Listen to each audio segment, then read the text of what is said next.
everyone, welcome back to our channel. In today's video, I'll show you how you can fix file upload fail error on Meta AI. Let's get started. For that, first of all, you have to simply check the file format. Make sure the file that you're trying to upload is supported by Meta AI. You can find a list of accepted files in the Meta AI's official documentation. Unsupported formats will automatically fail during uploads.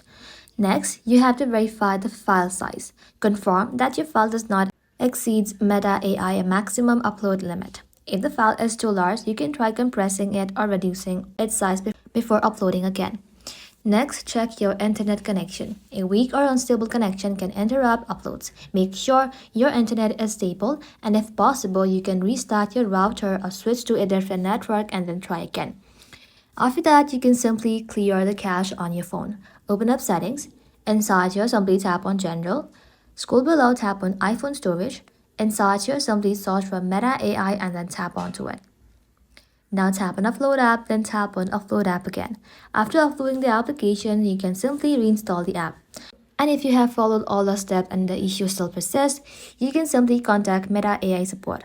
Their support team can help identify account-specific or system-related problems. That's it. Thank you all for watching. If this video was helpful, leave a like and sub, and I'll see you in the next one.